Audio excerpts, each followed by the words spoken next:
Hello दोस्तों, स्वागत है आप सभी का आपके अपने YouTube चैनल ऑनलाइन ITI पर। दोस्तों, सेंट्रल कोलफील्ड्स लिमिटेड जो कि भारत सरकार की एक मिनी रत्न कंपनी है जिसका कार्य भारत में कई लोकेशंस पर कोयले की माइनिंग का कार्य करना है। इसकी झारखंड राज्य में दरभंगा हाउस रांची स्थित साइट द्वारा अप्रेंटिस की एक वैकेंसी का लेटेस्ट नोटिफिकेशन निकाला गया है और इस अप्रेंटिस की नोटिफिकेशन में कुल 608 पद ITI पास कैंडिडेट्स के लिए, 10वीं पास कैंडिडेट्स के साथ साथ 12वीं पास कैंडिडेट्स के लिए निकाले गए हैं। और आज की इस वीडियो में इसी वैकेंसी के नोटिफिकेशन की सारी जानकारी हम आपके लिए लेकर आए हैं। आपको स्क्रीन पर इस वैकेंसी का नोटिफिकेशन अभी नजर भी आ रहा होगा, जो कि आप इसकी वेबसाइट से और हमारी टेलीग्राम ग्रुप से डाउनलोड भी कर सकते हैं। इस वैकेंसी में निकाली गई पोस्ट, उनमें एलिजिबिलिटी, सिलेक्शन का क्राइटेरिया और अप्लाई का प्रोसेस सब आज की वीडियो में हम आगे देखने वाले हैं। दोस्तों, कुल 608 पद इस वैकेंसी में निकाले गए हैं और इस वैकेंसी में अप्लाई करने की अंतिम तिथि 18 जून 2023 रखी गई है। अगर बात करें इस वैकेंसी में निकाली गई पोस्ट की, तो सबसे पहले आप देख सकते हैं इस वैकेंसी में ट्रेड अप्रेंटिस की टाइप ऑफ अप्रेंटिस यहां पर आप पढ़ सकते हैं। ट्रेड अप्रेंटिस की वैकेंसी निकाली गई है और इस ट्रेड अप्रेंटिस की वैकेंसी में जो ITI पास कैंडिडेट्स है वो अप्लाई कर सकते हैं। ITI पास कैंडिडेट्स के लिए जो पद निकाले गए हैं, जो ट्रेड वाले कैंडिडेट्स में अप्लाई कर सकते हैं, वो आप यहां पर देख सकते हैं। सबसे पहले इलेक्ट्रीशियन के लिए सर्वाधिक 260 पोस्टें निकाली गई है और इसमें अप्लाई करने के लिए आपको 10वीं पास होने के साथ साथ ITI पास होना चाहिए इलेक्ट्रीशियन में, और आपकी जो ITI है वो NCVT से एफिलेटेड ITI होनी चाहिए। इसमें आपको 7,000 रुपये प्रति माह का स्टाइपेंड सिलेक्शन के बाद दिया जाएगा। इसी तरीके से फीटर की 150 पद निकाले गए हैं। इसी तरीके से मैकेनिक डीजल के 40 पद निकाले गए हैं। कोपा के 15 पद हैं। मशीनिस्ट के 10 पद हैं।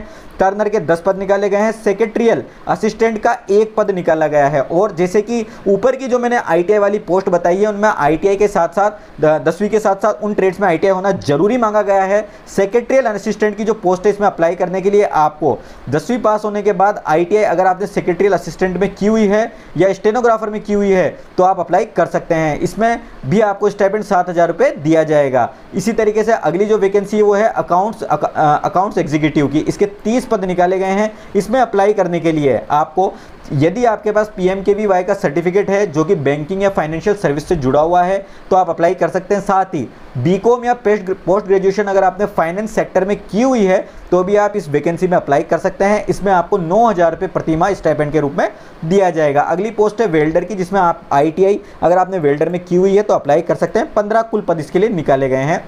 सर्वेयर की पोस्ट 5 निकाली गई है, जिसमें ITI सर्वेयर वाले कैंडिडेट्स अप्लाई करेंगे। ये तो बात हुई ITI वाली पोस्ट की। अब बात करते हैं जो 10वीं और 12वीं वाले कैंडिडेट्स के लिए पोस्ट निकाली गई है, जो कि निकाली गई है फ्रेशर अप्रेंटिस के नाम से। इसमें सबसे पहली पोस्ट है मेडिकल लेबोरेटरी टेक्नीशियन पैथोलॉजी की। इसमें आपको 20 सीटें यहाँ पर देखने को मिल जाएगी। और विशेष बात यह है, जैसे कि ऊपर की जो पोस्टें हैं, इनमें सिलेक्शन के बाद आपको 1 वर्ष की अप्रेंटिस का मौका दिया जाएगा, यानी 1 वर्ष तक आपको अप्रेंटिस CCL यानी सेंट्रल कोलफील्ड्स में करने को मिलेगी। उसी तरीके से जो अदर वैकेंसी है फ्रेशर अप्रेंटिस की, इसमें आप देख सकते हैं अलग अलग पोस्ट के लिए अलग अलग ड्यूरेशन के लिए दौरान आपको अप्रेंटिस करने का मौका मिलेगा। जैसे मैंने आपको बताया, मेडिकल लेबोरेटरी टेक्नीशियन को 15 महीने की अप्रेंटिस का मौका मिलेगा। अप्लाई करने के लिए आपको 12वीं पास होना चाहिए फिजिक्स, केमिस्ट्री, बायो से। स्टाइपेंड आपको 7,000 रुपये प्रति माह इसमें मिल जाएगा। सेकंड पोस्ट है मेडिकल लेबोरेटरी टेक्नीशियन रेडियोलॉजी। इसकी 10 पोस्ट निकाली गई है। इसको में भी 15 महीने की अप्रेंटिस आपको करने को मिलेगी। 12वीं पास फिजिक्स, केमिस्ट्री, बायो से अप्लाई कर सकते हैं। 7,000 रुपये स्टाइपेंड इसमें भी मिलेगा। इसी तरीके से डेंटल लेबोरेटरी टेक्नीशियन के 2 पद निकाले गए हैं। 15 महीने की अप्रेंटिस है। फिजिक्स, केमिस्ट्री, बायो 12वीं से अप्लाई कर सकते हैं। 7,000 रुपये प्रति माह इसमें स्टाइपेंड मिलने वाला है। अगली जो पोस्ट है वो सर्वेयर की पोस्ट है, जिसके 10 पद निकाले गए हैं। जिसमें भी आपको 15 महीने के अप्रेंटिस का मौका मिलेगा और इसमें केवल 10वीं पास कैंडिडेट अप्लाई कर सकते हैं। अप्लाई करने के बाद अगर आपका सिलेक्शन होता है तो 6,000 प्रति माह आपको स्टाइपेंड दिया जाएगा। वायरमैन के 10 पद निकाले गए हैं और इसमें 2 साल तक आपको अप्रेंटिस का अवसर मिलेगा और इसमें अप्लाई करने के लिए आपको केवल 10वीं पास होना जरूरी है और आप 6,000 रुपये प्रति माह इसमें स्टाइपेंड पा सकते हैं। मल्टीमीडिया वेब पेंट डिजाइनर के 10 पद निकाले गए हैं।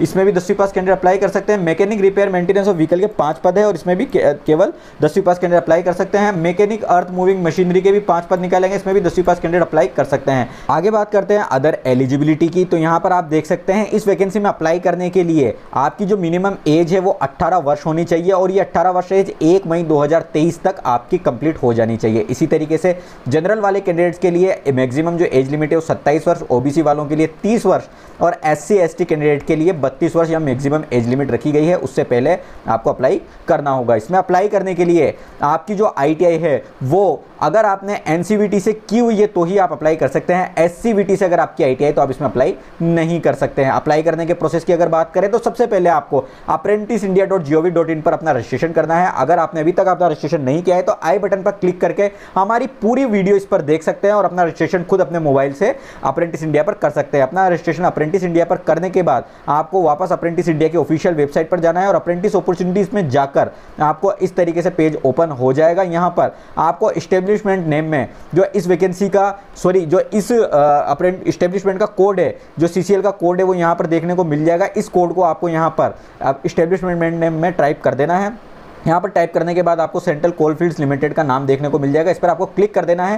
क्लिक करने के बाद राइट हैंड साइड पर आप जो वैकेंसीज अभी ओपन है यहाँ पर आपको देखने को मिल जाएगी। जिस भी पोस्ट पर आप अप्लाई करना चाहते हैं उस पोस्ट का नाम आप देख सकते हैं और अप्लाई वाले बटन के माध्यम से क्लिक कर सकते हैं। इसके प्रोसेस पर भी हमारी एक सेपरेट वीडियो बनी हुई है जिसे आप आई बटन पर क्लिक कर सकते हैं। उस वीडियो को देखकर आप किसी अन्य अप्रेंटिस की वैकेंसी में भी खुद अप्लाई कर पाएंगे। ठीक है, तो पूरा प्रोसेस आप उसमें देख सकते हैं। अगर आपको किसी प्रकार की आवेदन करने के दौरान कोई समस्या है तो इस पर आप ईमेल कर सकते हैं। ठीक है, आगे यहाँ पर बताया गया है कि आवेदन करने से पहले अप्रेंटिस पोर्टल पर रजिस्ट्रेशन है उसके दौरान आपका बैंक डिटेल, पैन कार्ड और आधार वेरिफिकेशन का कार्य पूरा होना चाहिए। ठीक है, आगे मैं आपको बता दूं इस वैकेंसी में जो सिलेक्शन है वो आपकी दो तरह की पोस्टें हैं, ITI वाली और 10वीं और 12वीं वाली। तो ITI वाली पोस्ट पर अगर आपने अप्लाई किया है तो आपकी ITI की परसेंटेज देखी जाएगी। जिन कैंडिडेट्स की ज़्यादा परसेंटेज होगी उनकी मेरिट में ऊपर की ओर स्थान उन्हें मिल जाएगा और उनका सिलेक्शन इन पदों पर हो जाएगा। अगर आपकी कम परसेंटेज रहेगी तो अन्य कैंडिडेट के मुकाबले कम परसेंट रहने पर आपका सिलेक्शन नहीं हो पाएगा। इसी तरीके से 10वीं पास कैंडिडेट वाली जो पोस्टें हैं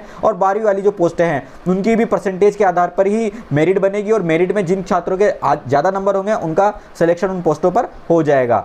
इन मेरिट में नाम आ जाने के बाद आपको जो आपके ओरिजिनल डॉक्यूमेंट्स है जिसमें आपकी माध्यमिक, हाई स्कूल की मार्कशीट, आपके ITI का सर्टिफिकेट, जाति प्रमाण पत्र, आधार कार्ड, ये सारे डॉक्यूमेंट्स लेकर फिजिकली प्रस्तुत करने होंगे। यह जो आपको डॉक्यूमेंट प्रस्तुत करने हैं वो MTC HRD office Darbhanga house CCL में आपको लेकर जाने हैं। इसकी सूचना, आपके सिलेक्शन की सूचना के साथ साथ आपको कब वहां पर जाना है वो सारा आपका ईमेल पर आपको सूचना आ जाएगी। तो आप आपके ईमेल को रेगुलर चेक करते रहें और आपकी अप्रेंटिस इंडिया वाली साइट पर रजिस्ट्रेशन आप कर रहे हैं उसमें भी आपका ऐसा ही ईमेल दे जो वर्किंग में हो, जिसको आप लगातार चेक करते रहें। इसके अलावा मैं आपको बता दूं इस वैकेंसी में ऑल ओवर इंडिया के कैंडिडेट्स अप्लाई कर सकते हैं, लेकिन इसमें झारखंड वाले कैंडिडेट्स को प्राथमिकता दी जाएगी। ठीक है, इसके अलावा आगे आपको एक महत्वपूर्ण बात मैं बता दूं, अप्रेंटिस करने के बाद सभी कैंडिडेट को NAC यानी नेशनल अप्रेंटिस सर्टिफिकेट मिलता है। अगर आप ITI वाली पोस्ट पर अप्लाई करते हैं, यानी अगर आपने ITI की हुई और आप अप्रेंटिस करने जा रहे हैं तो आपको इसके लिए कोई एग्जाम नहीं देना होगा। लेकिन 10वीं और 12वीं पास कैंडिडेट जो अप्रेंटिस करने जा रहे हैं उनको NAC के लिए एक एग्जाम देना होता है, AITT।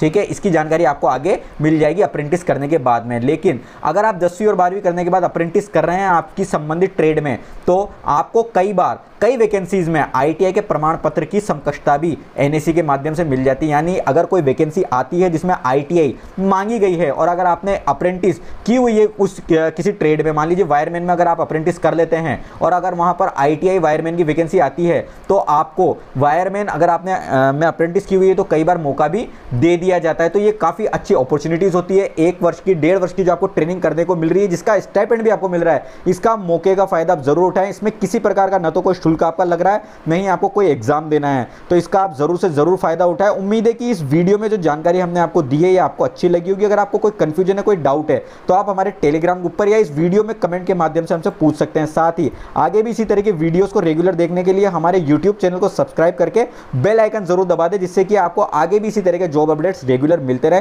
साथ ही हमें इंस्टाग्राम पर फॉलो करें। मिलते हैं अगली वीडियो में, टेक केयर।